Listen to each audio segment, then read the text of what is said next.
আগস্টে আওয়ামী ফ্যাসিবাদী গোষ্ঠীর তৎপরতায় সতর্কতা। আইন শৃঙ্খলা নিয়ন্ত্রণে রেখে মানুষকে স্বস্তি দিতে চায় সরকার। পুলিশকে দলীয় প্রভাবমুক্ত রাখার প্রত্যয়। শিগগিরই ঢাকার চারপাশে ১১০ কিলোমিটার নৌপথে চালু হবে ওয়াটার বাস। প্রধানমন্ত্রীর সমন্বয় সভায় সিদ্ধান্ত, ৪ নদীপথ পরিচালনার দায়িত্ব বেসরকারি খাতে ছাড়ার চিন্তা। ইরান নয়, হাউথিদের বিরুদ্ধে লড়তেই সৌদি জোটে বাংলাদেশ, জানালেন উপদেষ্টা। কনফ্লিক্ট জোন হবে না দেশ। যুক্তরাষ্ট্র চীনের সঙ্গে ভারসাম্যপূর্ণ সম্পর্কের আশা। আমিরাতে সাবেক আইজিপি বেনজিরের জামিন শর্ত সাপেক্ষে ছাড়া পেলেও দেশে ফিরিয়ে বিচার করতে যোগাযোগ করছে সরকার। দুদকের গাফিলতি দেখছেন না মহাপরিচালক। এবং এলপিজির ১২ কেজির সিলিন্ডারের দাম বাড়ল ৭০ টাকা। পাম্প ও বাসাবাড়ির গ্যাসের সংকট কাটেনি ২ সপ্তাহেও। ঢাকা, চট্টগ্রাম, ফেনী সহ বিভিন্ন জেলায় চরম ভোগান্তি।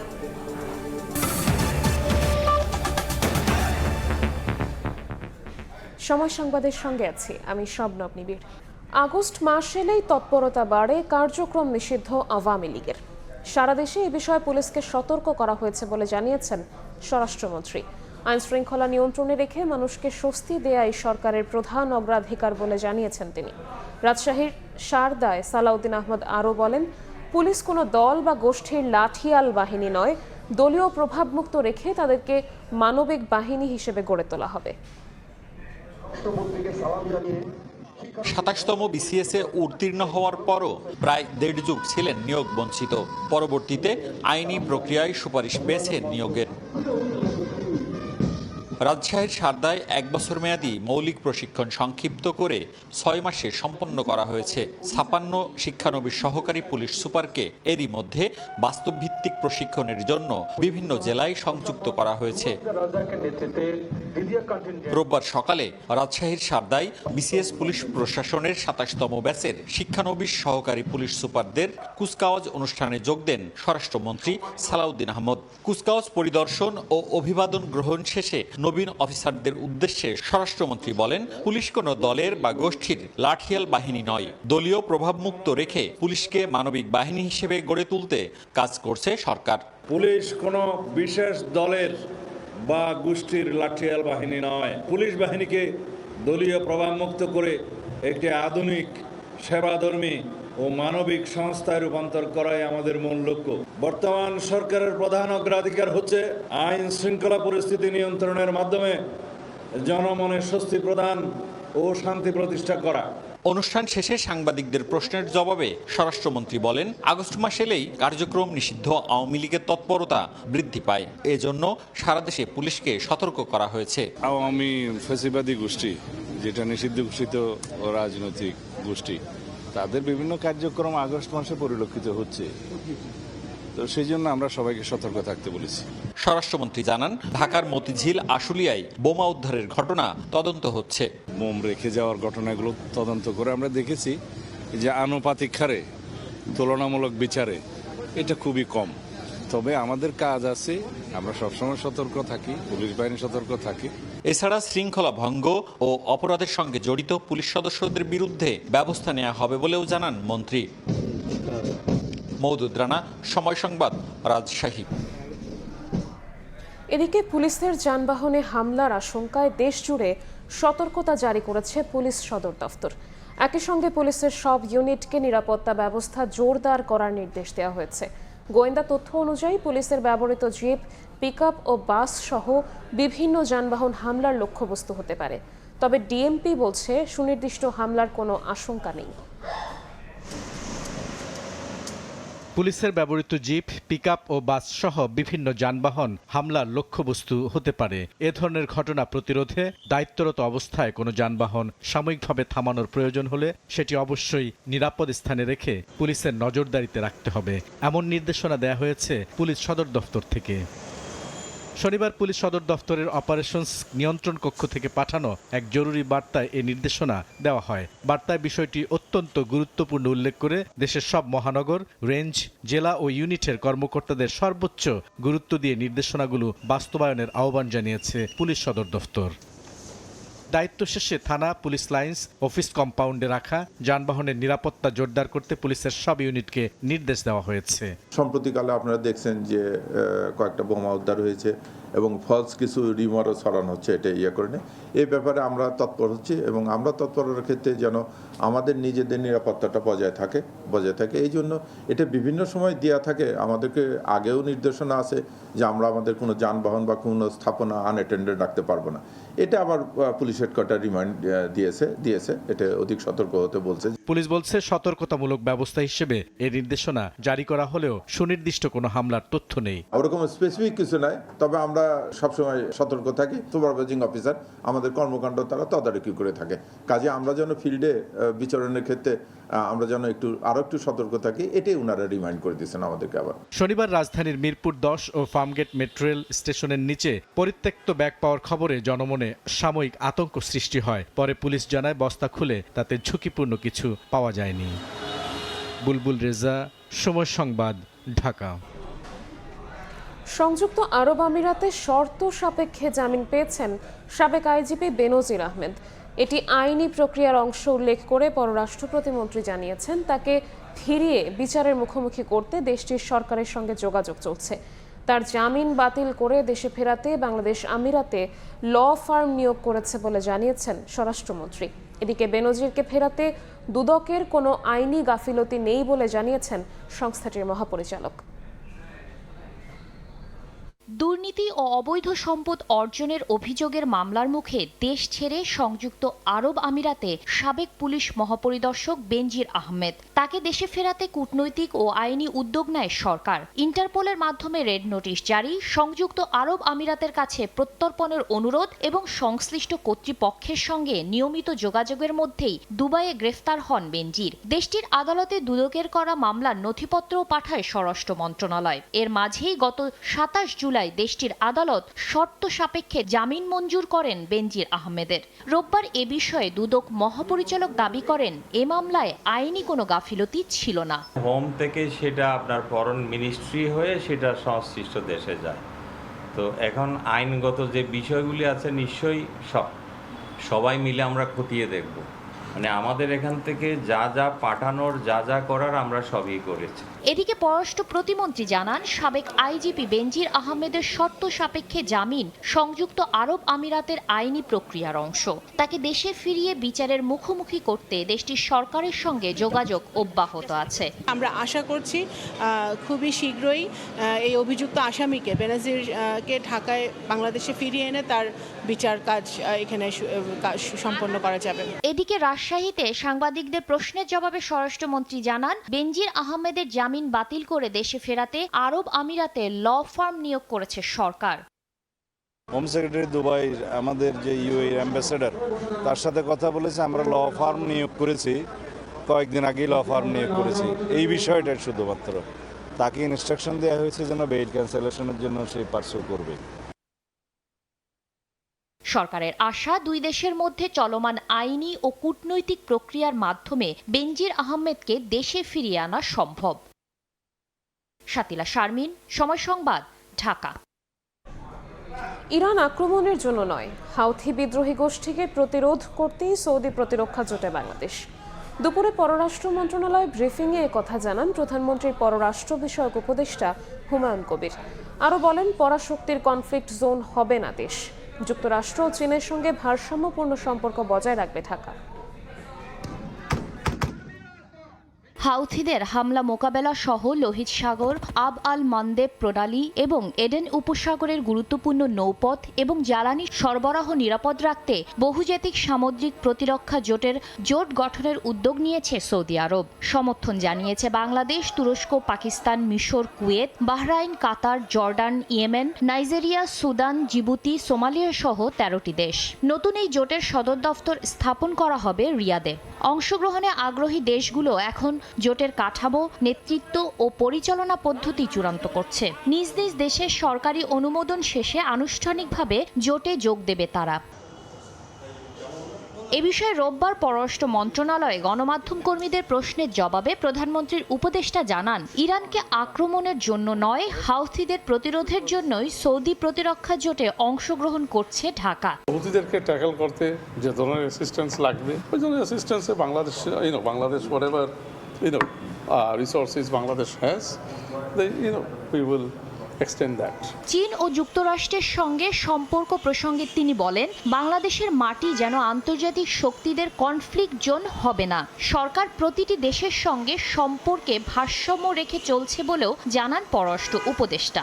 আমরা বাংলাদেশের মাটি অথবা আমাদের স্পেসটা কোনোভাবে যাতে কেউ কনফ্লিক্টিং বা সাংঘর্ষিক কোনো কিছুতে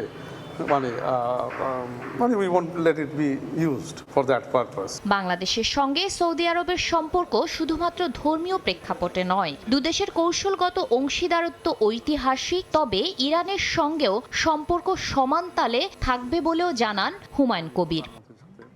শাতিলা শারমিন, সময় সংবাদ, ঢাকা। দ্রুততম সময়ে রাজধানী ঘিরে বৃত্তাকার 110 কিলোমিটার নৌপথ চালুর নির্দেশ দিয়েছেন প্রধানমন্ত্রী তারেক রহমান। সচিবালয়ে প্রধানমন্ত্রীর সঙ্গে ঢাকার চারপাশে বৃত্তাকার নৌপথ উন্নয়ন সংক্রান্ত বৈঠক শেষে একথা জানান নৌপরিবহন মন্ত্রী। 4টি নদীকে দূষণমুক্ত করতে সরকার প্রধানের নির্দেশনায় কাজ শুরুর কথা জানিয়েছেন ঢাকার 2 সিটি কর্পোরেশন প্রশাসক। সড়ক পথে যানবাহনের চাপ কমাতে রাজধানীর চারপাশ ঘিরে বৃত্তাকার নৌপথ চালুর উদ্যোগ নেওয়া হয় 2000 সালে। ঢাকার এক প্রান্ত থেকে অন্য প্রান্তে সহজে যাতায়াত করার লক্ষ্যে 5 দফায় ওয়াটার বাস ও লঞ্চ নামানো হলেও পানির দুর্গন্ধ, কম নৌযান, ধীর গতি সহ বেশ কিছু কারণে যাত্রী সংকটে সবকটি উদ্যোগ ভেস্তে যায়। ফলে প্রকল্পটি শুরু হওয়ার 26 বছরেও সুফল পাওয়া যায়নি।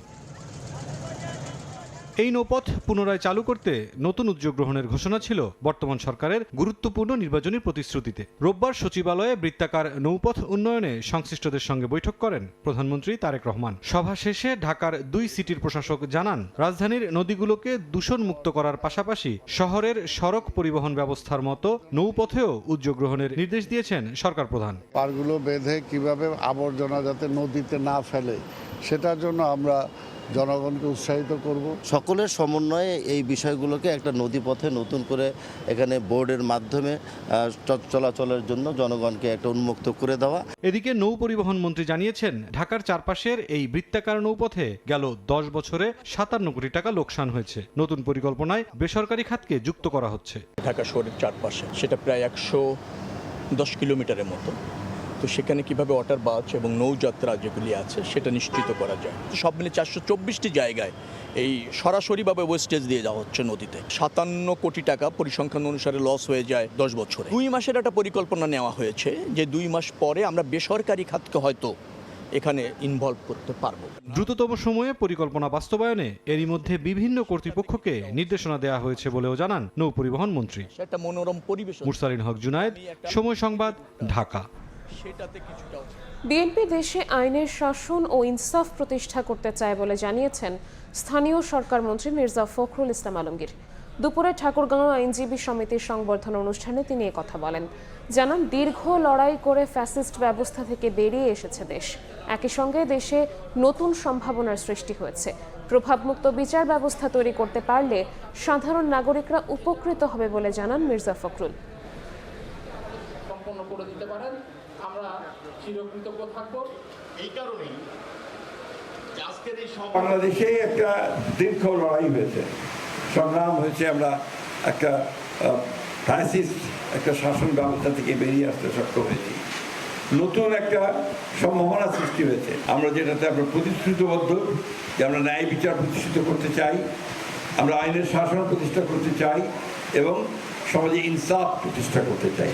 গণতন্ত্র যদি চলে, গণতন্ত্র যদি প্র্যাকটিস হয়, তাহলে বাকি সব কাজও হয়ে যায়। ফ্যাসিস্ট আমলের মতো বিরোধী মত দমনের অভিযোগ তুলেছেন বিরোধী দলীয় নেতা ও জামায়াত আমির ডাক্তার শফিকুর রহমান। জাতীয় প্রেস ক্লাবে এক আলোচনায় তিনি বলেন, মেধা যোগ্যতার পরিবর্তে প্রশাসনে নিয়োগে প্রাধান্য পাচ্ছে দলীয় বিবেচনা। একই অনুষ্ঠানে 11 দলীয় ঐক্যের নেতারা হুঁশিয়ারি দেন, গণমানুষের প্রত্যাশা উপেক্ষা করলে বিএনপিকে রাজনৈতিকভাবে তার জবাব দেয়া হবে।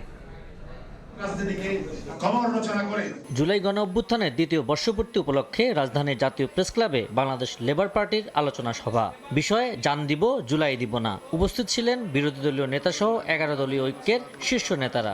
এই জাতিটাকে আর কলঙ্কিত করেন না। বক্তাদের অভিযোগ, বর্তমান সরকার পুরনো ফ্যাসিবাদী শাসন ব্যবস্থাই জারি রেখেছে। তাদের দাবি, জনগণের প্রত্যাশা উপেক্ষা করে দলীয়করণ ও রাজনৈতিক বিবেচনায় বিভিন্ন সিদ্ধান্ত নেওয়া হচ্ছে। জনগণের আকাঙ্ক্ষা উপেক্ষা করা হলে রাজনৈতিক জবাব দেওয়া হবে বলেও হুঁশিয়ারি করেন তারা।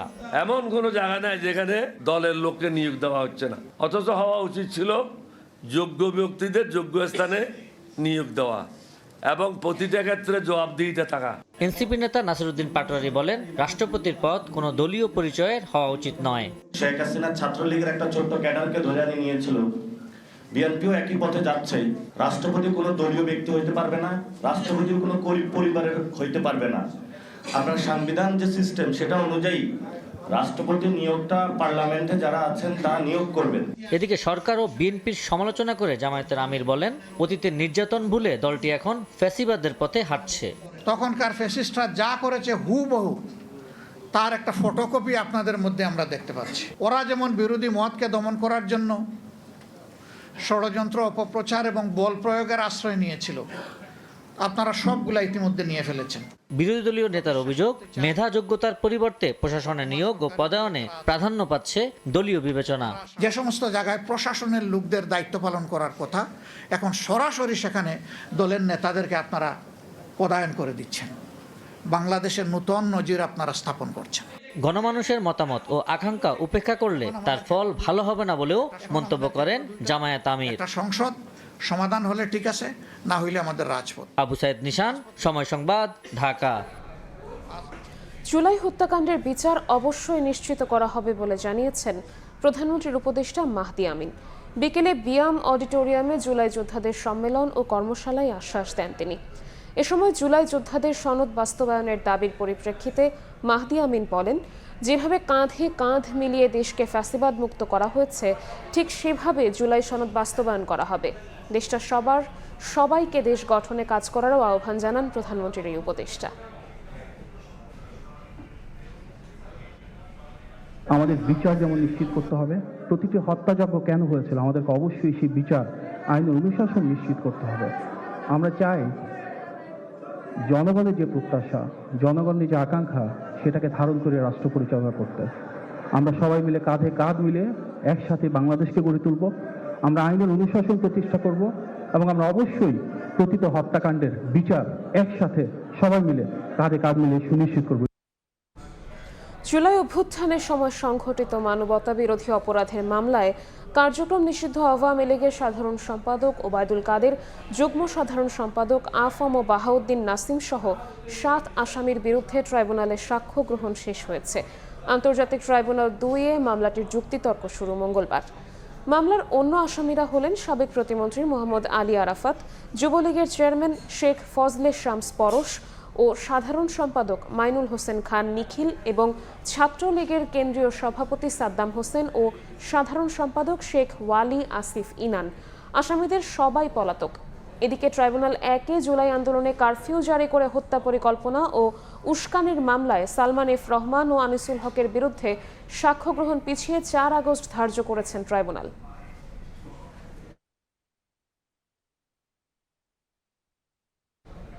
গাজীপুরের সাবেক সংসদ সদস্য আহসানুল্লাহ মাস্টার হত্যা মামলায় আপিল শুনানি শুরু হয়েছে। রোববার প্রধান বিচারপতির নেতৃত্বাধীন আপিল বিভাগে শুনানি শুরু হয়। রাষ্ট্রপক্ষে শুনানি করছেন অতিরিক্ত অ্যাটর্নি জেনারেল অনিক আর হক। এর আগে 2005 সালের 16 এপ্রিল দ্রুত বিচার ট্রাইব্যুনাল নুরুল ইসলাম সরকার সহ 22 জনকে মৃত্যুদণ্ড এবং 6 জনকে যাবজ্জীবন কারাদণ্ড দেন। 2016 সালের 15 জুন হাইকোর্ট 6 জনের মৃত্যুদণ্ড বহাল রাখেন। 7 জনের মৃত্যুদণ্ডের সাজা কমিয়ে যাবজ্জীবন এবং 11 জনকে খালাস দেন। 2004 সালের 7 মে টঙ্গীর নওগাঁও এম.এ. মজিদ মিয়া উচ্চ বিদ্যালয় মাঠে যুবলীগের সম্মেলনে আহসানুল্লাহ মাস্টারকে গুলি করে হত্যা করা হয়।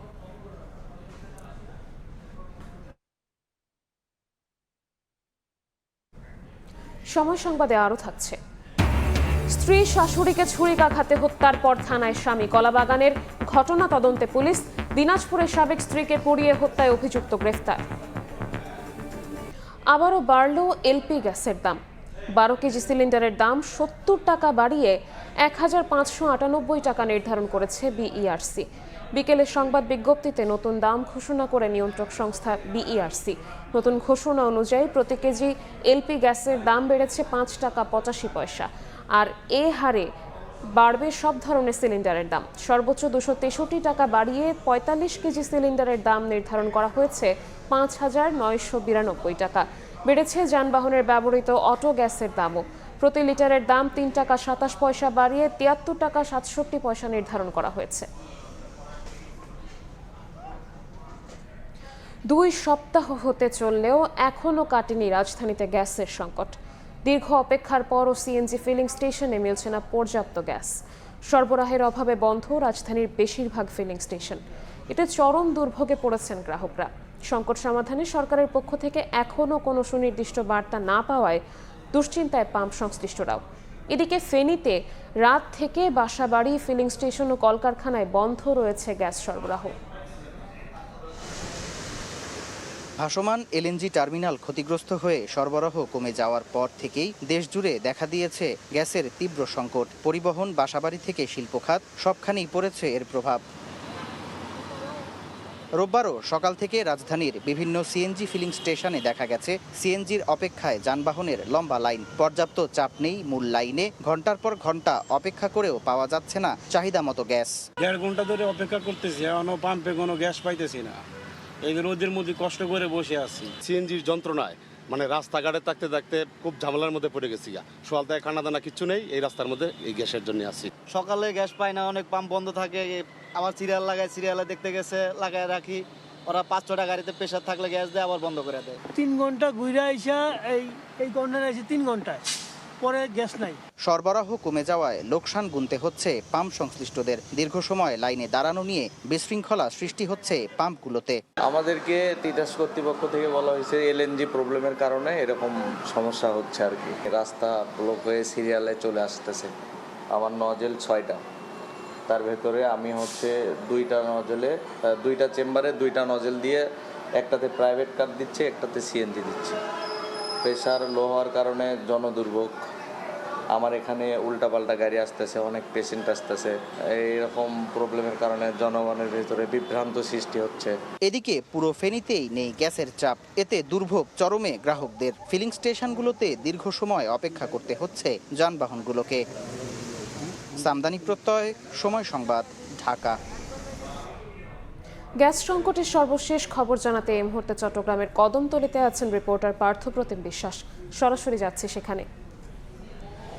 পার্থ, চট্টগ্রামে আজকে তীব্র গ্যাস সংকটের সৃষ্টি হয়েছে, সেটি কিন্তু আমরা দেখছি। বাসাবাড়ি থেকে শুরু করে সিএনজি যে রিফুয়েলিং স্টেশনগুলো রয়েছে, কোনো জায়গায় কিন্তু গ্যাস পাওয়া যাচ্ছে না। এবং আমরা কদমতলীর যে সিএনজি রিফুয়েলিং স্টেশন রয়েছে, এখানে আসার পর যে দৃশ্য দেখছি, এখানে প্রায় কয়েক কিলোমিটার এলাকা জুড়ে কিন্তু সিএনজি চালিত যে গাড়িগুলো রয়েছে সেগুলো লাইন ধরে দাঁড়িয়ে রয়েছে। তার কারণ হচ্ছে 5 থেকে 6 ঘন্টা, অনেকে 7 ঘন্টা ধরেও দাঁড়িয়ে রয়েছে, কিন্তু কেউ কোনো ধরনের গ্যাস পাচ্ছে না। এবং আমরা যে রিফুয়েলিং স্টেশনটির সামনে দাঁড়িয়ে আছি, এখান থেকেও কিন্তু 12:30টার পর থেকে আর কোনো ধরনের গ্যাস দেওয়া হচ্ছে না। শুধু এই আসলে সিএনজি রিফুয়েলিং স্টেশনই নয়, নগরীর যে অন্যান্য রিফুয়েলিং স্টেশনগুলো আছে সব জায়গায় কিন্তু একই অবস্থা।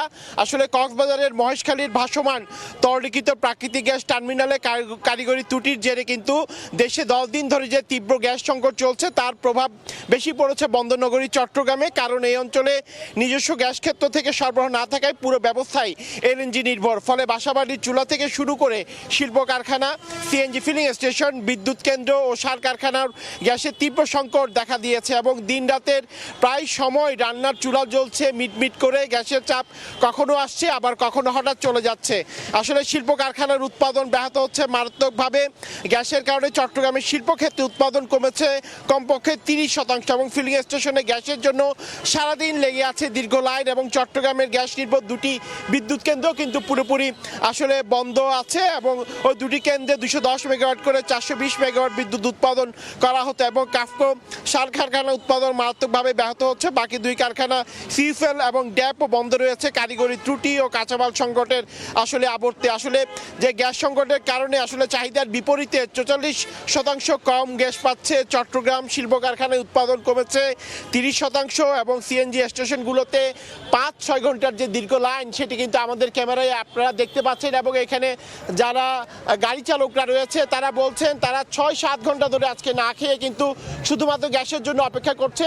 আসলে এই সমস্যার সমাধান কখন হবে সেটি তারা আসলে জানতে চায়। তবে আমরা সকাল থেকে দেখছি বন্দরনগরী চট্টগ্রামে তীব্র গ্যাসের সংকট সৃষ্টি হয়েছে, সেই সংকট এখনো পর্যন্ত সমাধান হয়নি। তো এই ছিল আমার কাছে এখনো পর্যন্ত নগরীর কদমতলী এলাকা থেকে এখানকার সর্বশেষ খবর। গ্যাস সংকটের সর্বশেষ খবর জানাতে চট্টগ্রাম থেকে আমাদের সাথে যুক্ত হয়েছিলেন সহকর্মী পার্থপ্রতিম বিশ্বাস। গ্যাসের সমস্যার সমাধানে আমদানির পেছনে না হেঁটে নবায়নযোগ্য জ্বালানি ব্যবহারের দিকে অগ্রসর হতে হবে বলে মন্তব্য করেছেন প্রধানমন্ত্রীর অর্থ পরিকল্পনা উপদেষ্টা রাশেদ আল মাহমুদ তিতুমির।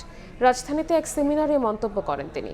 সেমিনারে বক্তারা বলেন, বড় বিদ্যুৎ কেন্দ্রের পরিবর্তে বাসাবাড়ি, শিল্প কারখানা ও স্থানীয় পর্যায়ে সৌর বিদ্যুৎ উৎপাদন বাড়াতে হবে।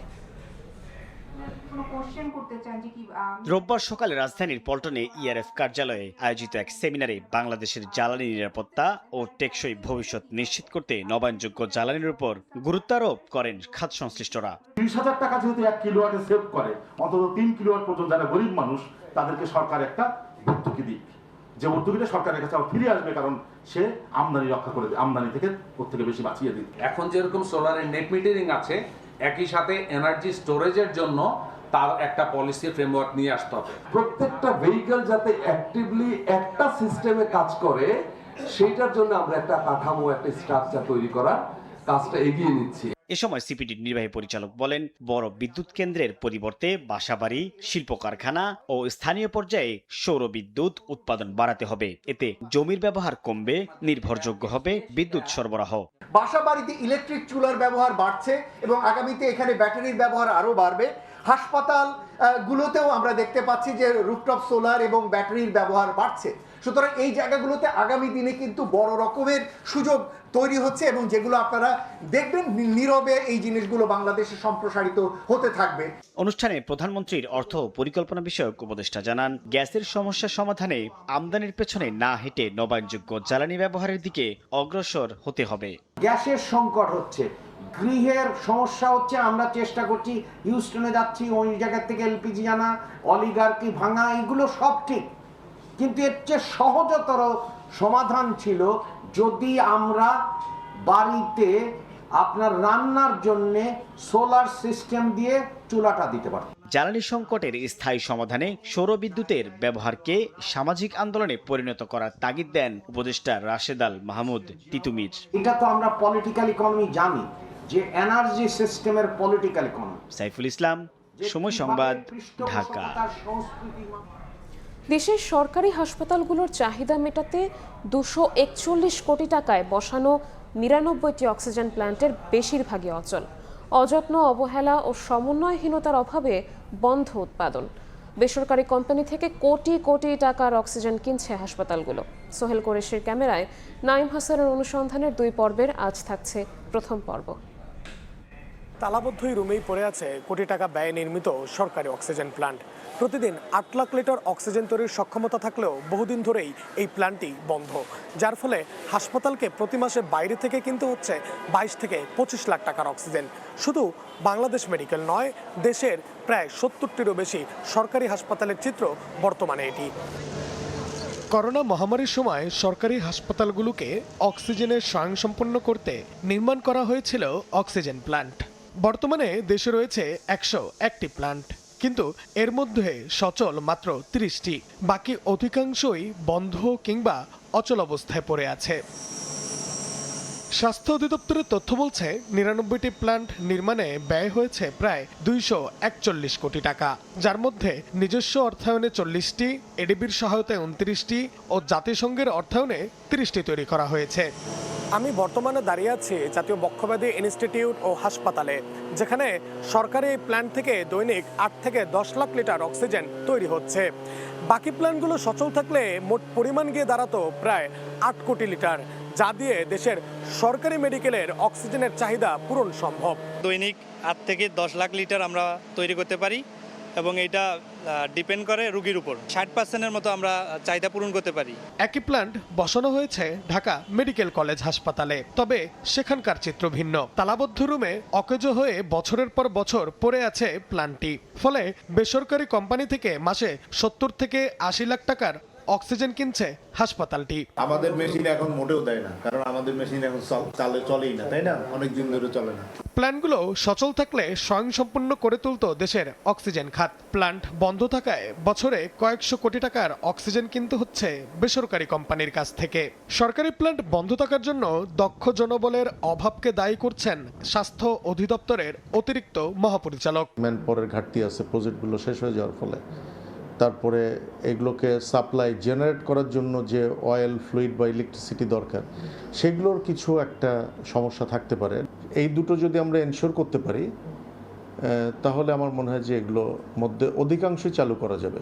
বিশেষজ্ঞরা বলছেন, প্ল্যান্টগুলো নিয়ে একটি নেটওয়ার্ক তৈরি করলে সরকারি হাসপাতালের চাহিদা যোগান দিয়ে বেসরকারি হাসপাতালেও সুলভ মূল্যে অক্সিজেন সরবরাহ করা যাবে। এই প্ল্যানগুলোকে নিয়ে যদি একটা অক্সিজেন নেটওয়ার্ক তৈরি করে, তাহলে আমরা বিশ্বাস করি যে আরও অনেক বেশি রোগীকে এই অক্সিজেনগুলো দিয়ে সেবা দেওয়া সম্ভব। অন্যান্য সরকারি হাসপাতাল এবং বেসরকারি হাসপাতাল আছে, তাদেরকেও আসলে অক্সিজেন কম মূল্যে এবং সুলভ মূল্যে দেওয়া সম্ভব। প্ল্যান্টগুলো বন্ধ থাকলে কারা লাভবান হচ্ছেন? কিভাবে দুইটি বেসরকারি কোম্পানির নিয়ন্ত্রণে দেশের সরকারি হাসপাতালের অক্সিজেন চেইন? সময়ের অনুসন্ধানে সেই তথ্য বের হয়ে এসেছে। দেখতে চোখ রাখুন আগামী পর্বে। নাইম হাসান, সময় সংবাদ, ঢাকা। ডিভোর্সের পর আবারও বিয়ে করে শিপন ফারজানা দম্পতি, কিন্তু দ্বিতীয়বার বিয়ের পরও পিছু ছাড়েনি কলহ। শনিবার রাজধানীর কলাবাগানে স্বামীর নৃশংসতায় ঝরল স্ত্রী ও শাশুড়ির প্রাণ। ছুরিকাঘাতে হত্যার পর থানায় আত্মসমর্পণ করেছেন অভিযুক্ত। তদন্ত করে ব্যবস্থা নেওয়ার কথা জানিয়েছে পুলিশ। শরীয়তপুরের ফারজানার সঙ্গে প্রেম করে বিয়ে করেন মাদারীপুরের শিপন, কিন্তু বনিবনা না হয় একবার ডিভোর্স হয় তাদের। পরে ফারজানার পরিবারকে বুঝিয়ে নানা প্রতিশ্রুতি দিয়ে আবারও বিয়ে করেন শিপন। দ্বিতীয়বার বিয়ের পর আগের মতোই কলহ লেগে থাকতো তাদের সংসারে। শনিবার গ্রাম থেকে ফিরে রাজধানীর কলাবাগানে স্ত্রীকে নিয়ে শ্বশুরবাড়িতে উঠে শিপন। রাতেই তাদের মধ্যে বাধে বাকবিতণ্ডতা। শাশুড়ি ফিরোজা বেগম বাধা দিতে গেলে শিপন স্ত্রী ও শাশুড়িকে ছুরিকাঘাত করে। এতে ঘটনাস্থলে স্ত্রী ও ঢাকা মেডিকেলে চিকিৎসাধীন অবস্থায় শাশুড়ি মারা যান। স্বামী স্ত্রীর ভিতরে কিছু হইব জন্যই যে বউরে মারিয়া লাইব, শাশুড়ির মারিয়া লাইব, এটা কোনো কথা? বিচার না হইলে এই দিন দিন এরকম দুর্ঘটনা ঘটতেই থাকবো, তাহলে আমরা ওর বিচার চাই। হত্যাকাণ্ড ঘটিয়ে শিপন নিজেই তার 1 বছরের শিশু সন্তানকে নিয়ে থানায় গিয়ে আত্মসমর্পণ করে। ভুক্তভোগী পরিবারের দাবি, শিপন মাদকাসক্ত। আগেও টাকার জন্য স্ত্রী ফারজানাকে মারধর করেছে সে। আমার স্বাস্থ্য বাইরে ফোন দিয়েছে, তাড়াতাড়ি তুই বাসা যা, তোর বউরে আর মায়ের মনে মারলে যাইতেছে। আমি রিক্সালের দোকান আসি, আইসা থেকে মেয়ের ডেট এমনি দিয়েছে, বউ একটু কোনো রকম দম সারতেছে, আমি এই লয়ে আমি ঢাকা মেডিকেল গেছি। পুলিশের ধারণা, পারিবারিক কলহের জেরেই হত্যাকাণ্ডের ঘটনা ঘটেছে। তদন্ত করে ব্যবস্থা নেওয়া হবে বলে জানিয়েছে পুলিশ। পারিবারিক কলহ নিয়ে গন্ডগোল লাগে। স্বামী খুবই রাগান্বিত হয়ে তার স্ত্রীকে প্রথমে ওই তরকারি কাটা চাকু দিয়ে স্টেপ করার পরে তার স্ত্রী ঘটনাস্থলেই মারা যায়। আর তারপরে শাশুড়িকে স্টেপ করে। আমরা কাজ করছি এটা নিয়ে, আমরা আরও তথ্য সংগ্রহ করার চেষ্টা করছি। হত্যাকাণ্ডের ঘটনায় অভিযুক্তের সর্বোচ্চ বিচারের দাবি স্বজনদের। শফিকুজ্জামান রুবেল, সময় সংবাদ, ঢাকা। দিনাজপুরের সাবেক স্ত্রীকে আগুনে পুড়িয়ে হত্যার অভিযোগ উঠেছে সাবেক স্বামীর বিরুদ্ধে। এ ঘটনায় অভিযুক্তকে গ্রেফতার করা হয়েছে। ঘটনা তদন্ত করে আইনি ব্যবস্থা নেওয়ার আশ্বাস পুলিশের। স্বামীর সংসার ছেড়ে এসেও প্রাণে রক্ষা পেলেন না সুমাইয়া আক্তার শ্যামলী। বাবার বাড়িতে সাবেক স্বামীর দেওয়া আগুনে ঝলসে মৃত্যু হলো তার। স্বজনদের দাবি, শনিবার রাতে সন্তানদের দেখার কথা বলে দিনাজপুরের বিরল উপজেলার সুতারপাড়া গ্রামে সুমাইয়া আক্তার শ্যামলী বাড়িতে যায় মাহবুবুর রহমান। সেখানে সাবেক স্ত্রীর সঙ্গে কথা কাটাকাটি হয়। এক পর্যায়ে শ্যামলীকে ছুরিকাঘাতের পর শরীরে পেট্রোল ঢেলে আগুন ধরিয়ে দেওয়ার অভিযোগ উঠে মাহবুবুরের বিরুদ্ধে। গুরুতর দগ্ধ অবস্থায় তাকে উদ্ধার করে রংপুর মেডিকেলে নেওয়ার পথে মৃত্যু হয় শ্যামলীর। নিজের ডিভোর্স দিয়ে তারপরও আসছে এখানে, মাপ চাইতে, কিন্তু আমার ননদ বলছে যে আমি যাব না। ছুরি দিয়ে আঘাত করেছে, আঘাত করার পরে পেট্রোল আর এই কি কয় এটা অ্যাসিড দিয়া আগুন লাগাই দিছে, আগুন লাগাই দিয়া তারপরে হয় পালাই গেছে। খবর পেয়ে রাতেই অভিযান চালিয়ে অভিযুক্ত মাহবুবুরকে গ্রেফতার করা হয়। এই ঘটনায় বিরল থানায় মামলা করেছেন নিহতের ভাই। এই ঘটনার যে কালপিট, যে অপরাধী, তাকে আমরা দিনাজপুর থেকে অ্যারেস্ট করছি। তার নাম হচ্ছে মাহবুবুর রহমান। প্রায় 2 মাস আগে অভিযুক্ত মাহবুবুরের সঙ্গে শ্যামলীর বিবাহ বিচ্ছেদ হয়। তাদের ঘরে 5 বছরের ছেলে ও 3 বছরের মেয়ে সন্তান রয়েছে। সময় সংবাদ, দিনাজপুর। রাজধানীর বসুন্ধরা আবাসিক এলাকায় বাসা ভাড়া নিয়ে দীর্ঘদিন ধরে অবৈধ ভিওআইপি ব্যবহার করে অনলাইন জুয়ার ব্যবসা পরিচালনা করে আসছিল একটি আন্তর্জাতিক চক্র। 3 চীনা নাগরিক সহ 4 জনকে গ্রেফতার করেছে গোয়েন্দা পুলিশ। তাদের কাছ থেকে উদ্ধার করা হয়েছে 6000-এর বেশি মোবাইল সিম কার্ড। পুলিশ বলছে তাদেরকে গ্রেফতারের ফলে অন্তত 200 কোটি টাকার পাচার ঠেকানো গেছে। নতুন ওয়েবসাইট এখন লাইভ। সামাজিক যোগাযোগ মাধ্যমে ঠুকলেই জুয়ার বিজ্ঞাপন। চটকদার এসব বিজ্ঞাপনের ফাঁদে পড়ে নিঃস্ব হচ্ছেন অনেকেই। প্রতারক চক্র এই সুযোগে টাকা হাতিয়ে পাচার করছে দেশের বাইরে। রাজধানীর বসুন্ধরা আবাসিক এলাকায় বাসা ভাড়া নিয়ে দীর্ঘদিন ধরে অবৈধ ভিওআইপি ও জিএসএম গেটওয়ে ব্যবহার করে অনলাইন জুয়ার ব্যবসা পরিচালনা করে আসছিল একটি আন্তর্জাতিক চক্র। 3 চীনা নাগরিক সহ চক্রটির 4 সদস্যকে গ্রেফতার করেছে গোয়েন্দা পুলিশ। অভিযানে তাদের কাছ থেকে উদ্ধার করা হয় বিভিন্ন মোবাইল অপারেটরের 6000-এরও বেশি সিম কার্ড এবং 20টি গেটওয়ে মেশিন। অফারগুলোর জন্য আপনাকে যে পেমেন্ট করতে হবে, এই পেমেন্ট গেটওয়ের জন্য এরা প্রায় 6000 সিম ব্যবহার করে। আমরা 6000 সিম অ্যাক্টিভ পেয়েছি এবং আরও প্রোভাইডারের প্রায় 10-12 হাজার সিমের ওই যে স্লটগুলো আছে, স্লটগুলো পেয়েছে এবং তারা এখানে একটা মোবাইল দিয়ে আপনার 12টা সিম চলতেছে। যার ফলে হয়ে যায় কি যে এই তথ্যগুলো যদি আমরা অনেক সময় আপনারা কমপ্লেন করেন যে এই জুয়ার সাইট থেকে আমার টাকা নিয়ে গেছে, আমরা যদি ওখানে যাই আমরা আসলে আইএমই নাম্বারটা পাই না, যার ফলে এদেরকে ডিটেক্ট করতে পারি না। পুলিশ বলছে এই চক্রের মূল হোতারা অবস্থান করছে চীন ও হংকংয়ে। চক্রের 4 সদস্য গ্রেফতার হয়। 2 থেকে 250 কোটি টাকা পাচার ঠেকানো গেছে। যে পরিমাণ টাকা ট্রান্সফার হচ্ছে তাতে হয়তো 1 মাসে এই একটা মাত্র গেটওয়ে দিয়ে ওরা 200 থেকে 250 কোটি টাকা বাংলাদেশ থেকেই পার করে নিয়ে যাচ্ছে। তাদেরকে যারা বেতন ভাতা দেয়, এই জিনিসপাতিগুলো কিভাবে আসছে এগুলো আমরা শুনে দেখলাম যে এরা সাধারণত এদের বস যারা তারা চায়না বা হংকংয়ের। আইনি নজরদারি এড়াতে প্রতারক চক্রটি জটিল প্রযুক্তি ব্যবহার করত বলে জানান গোয়েন্দারা। বুলবুল রেজা, সময় সংবাদ, ঢাকা। চট্টগ্রামের শীর্ষ সন্ত্রাসী ডেভিড ইমন সহ 5 জনকে ফটিকছড়ির 2টি হত্যা ও অস্ত্র মামলায় মোট 10 দিনের রিমান্ডের আদেশ দিয়েছেন আদালত। সকালে জুডিশিয়াল ম্যাজিস্ট্রেট 3 এর বিচারক মুতাসিম বিল্লাহ শুনানি শেষে আদেশ দেন।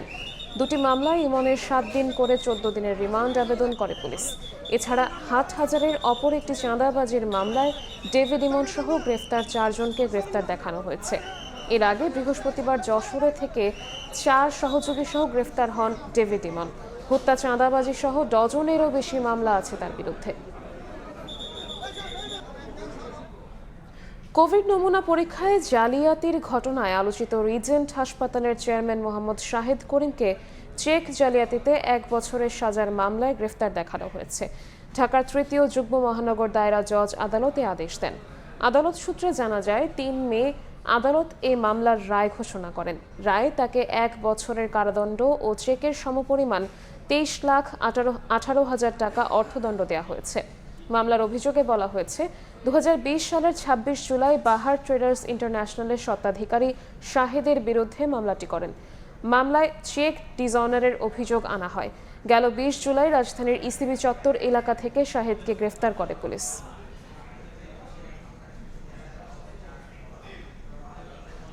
পাবনার আটঘরিয়ায় 2য় শ্রেণীর ছাত্রীকে ধর্ষণের অভিযোগ উঠেছে। পলাতক রয়েছে অভিযুক্ত। ঈশ্বরদীতে আরেক শিশু শিক্ষার্থীকে ধর্ষণের অভিযোগে প্রাইভেট শিক্ষিকার বাবাকে গ্রেফতার করেছে পুলিশ। 2টি ঘটনায় মামলা করেছে পরিবার। ধর্ষণের শিকার হয়ে পাবনা 250 শয্যা জেনারেল হাসপাতালের ওয়ান স্টপ ক্রাইসিস সেন্টারে চিকিৎসাধীন 2য় শ্রেণীর এক শিক্ষার্থী। শিশুটির বাবা প্রবাসে থাকেন, মা সংসারের কাজ সামলান। অভিযোগ অনুযায়ী গত 25 মে দুপুরে আটঘরিয়া উপজেলায় বাজারে যাওয়ার সময় শিশুটিকে বাড়িতে রেখে যান তার মা। পরিবারের অন্য সদস্যদের ব্যস্ততার সুযোগে নাজমুল শেখ শিশুটিকে ধর্ষণ করে। এ ঘটনায় 1 আগস্ট শিশুটির মা বাদী হয়ে আটঘরিয়া থানায় লিখিত অভিযোগ দায়ের করেন। আমার বেটিকে খুবই হামকে তামকে দিছে মারি ফেলা দেওয়ার জন্য। আমার বেটি তো বাড়ির থেকে বাইরে হতে পারে নাই। কে আসলে এই ছোট বাচ্চা, এটা তো আমার বাচ্চা হলে আমি বিচার চাইতাম। আমি আসলে একটা মানবিক দিক থেকে ওর বাচ্চার বিচার চাই, যেন একদম শক্ত একটা বিচার হয়। আমার মেয়ের আমি ন্যায় বিচার চাই। আমার হাজবেন্ডও বলছে আমার মেয়ের আমি ন্যায় বিচার চাই। এটা আসলে আর একটু পরীক্ষা নিরীক্ষার দরকার আছে, ওইটার পরে আমরা আসলে রিপোর্টটা বলতে পারি। তদন্ত করে প্রয়োজনীয় ব্যবস্থা নেওয়ার আশ্বাস দিয়েছে পুলিশ। আপন চাচা কর্তৃক ভাতিজা ধর্ষিত হয়েছে, আমরা এটা তদন্ত করে আইনগত ব্যবস্থা গ্রহণ করব। অন্যদিকে 31 জুলাই ঈশ্বরদীতে প্রাইভেট শিক্ষিকার বাড়িতে পড়তে যায় 7 বছর বয়সী এক শিশু। এ সময় একা পেয়ে ওই ছাত্রীকে ধর্ষণ করে শিক্ষিকার বাবা।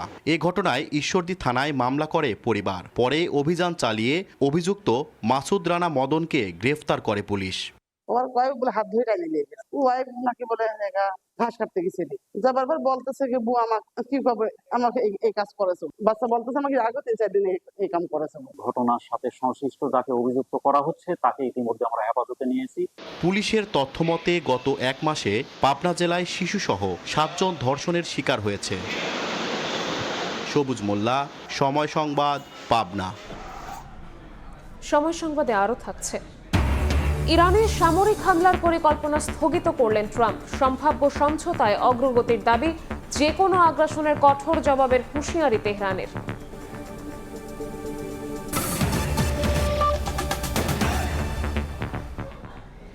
সরকারের সমালোচনা করা অপরাধ নয়, বরং রাষ্ট্রের বিরুদ্ধে বলা হলে তা অপরাধ হিসেবে গণ্য হবে।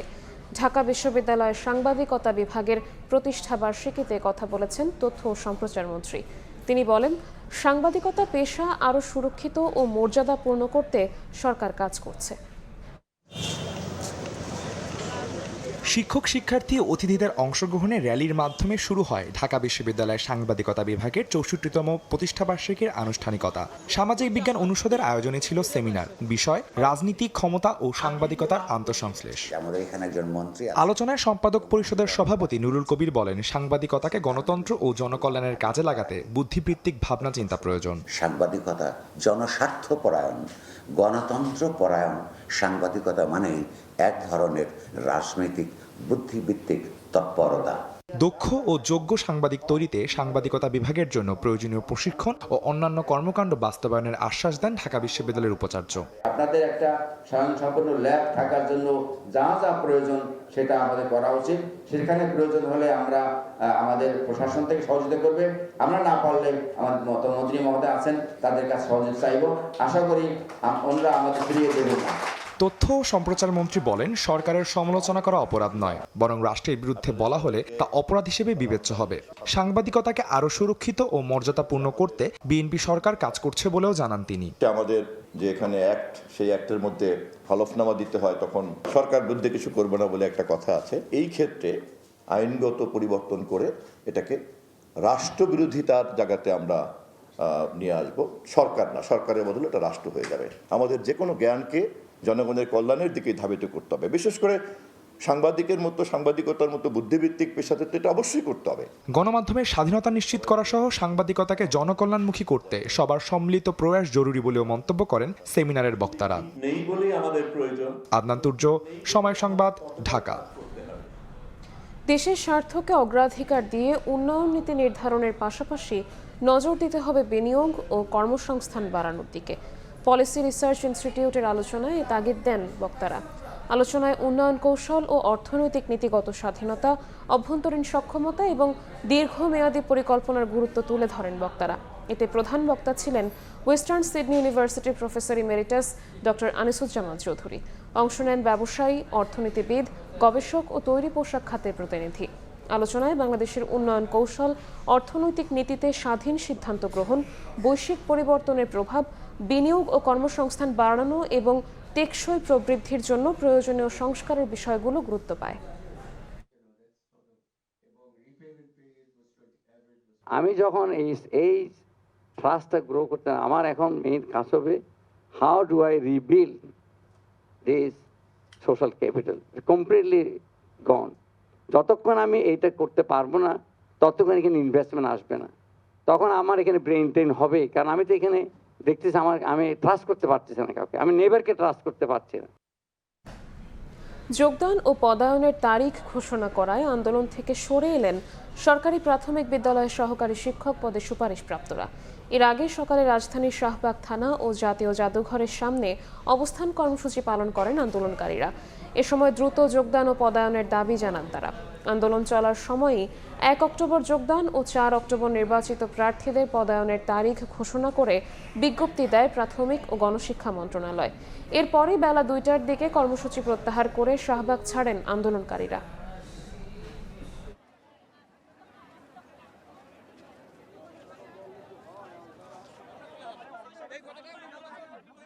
আমরা যদিও চেয়েছিলাম আগস্টের মধ্যে হলে আমাদের ভালো হতো, কিন্তু ওনাদের প্রতি আমরা সম্মান রেখে অক্টোবরের 1 তারিখ যোগদান, অক্টোবরের 4 তারিখ পদায়নে আমরা সবাই সন্তুষ্ট হয়েছি। এটা আমরা ইতিবাচকভাবে দেখছি, সরকারকে আমরা সাধুবাদ জানাই।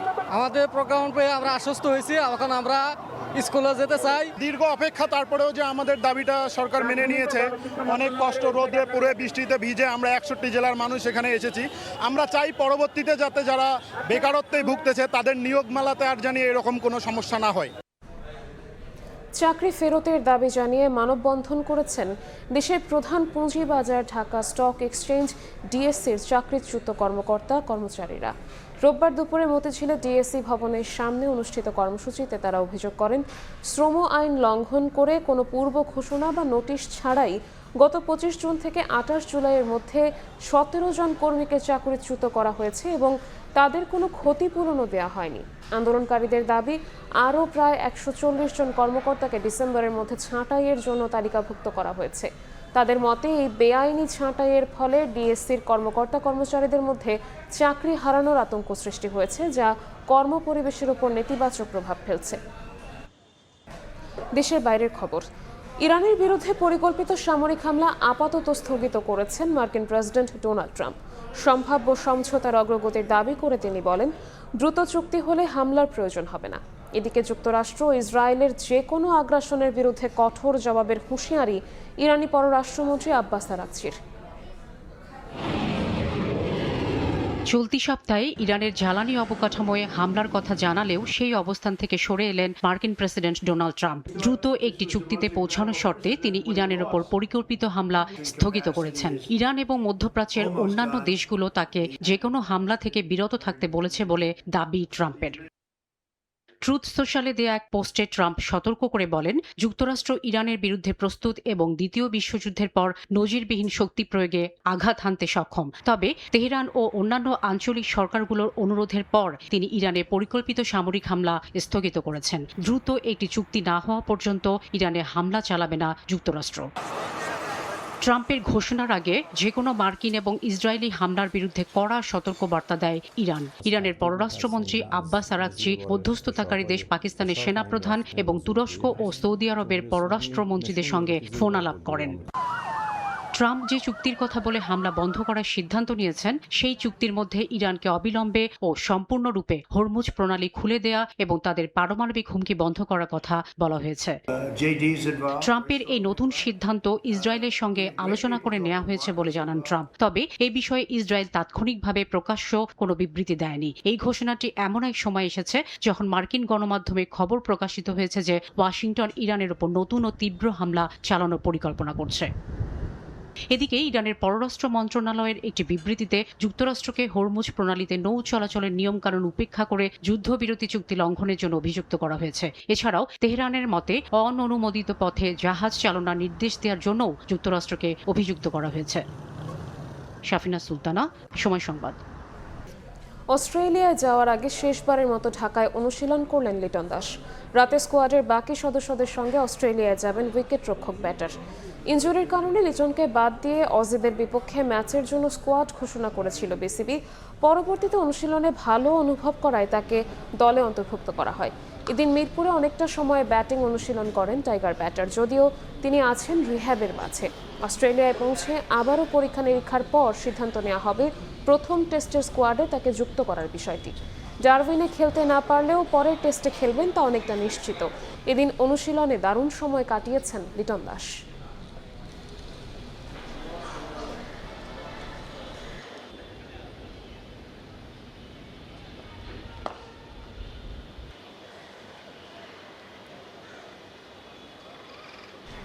এ পর্যায়ে শীর্ষ সংবাদগুলো জানিয়ে দিচ্ছি আরও একবার। আগস্টে আওয়ামী ফ্যাসিবাদী গোষ্ঠীর তৎপরতায় সতর্কতা। আইন শৃঙ্খলা নিয়ন্ত্রণে রেখে মানুষকে স্বস্তি দিতে চায় সরকার, পুলিশকে দলীয় প্রভাবমুক্ত রাখার প্রত্যয়। ইরান নয়, হাউথিদের বিরুদ্ধে লড়তেই সৌদি জোটে বাংলাদেশ, জানালেন উপদেষ্টা। কনফ্লিক্ট জোন হবে না দেশ, যুক্তরাষ্ট্র চীনের সঙ্গে ভারসাম্যপূর্ণ সম্পর্কের আশা। এবং সাবেক আইজিপি বেনজিরের জামিন বাতিলে আমিরাতে ল ফার্ম নিয়োগ সরকারের, জানালেন স্বরাষ্ট্রমন্ত্রী। দেশে ফিরিয়ে বিচারের মুখোমুখি করতে চলছে যোগাযোগ।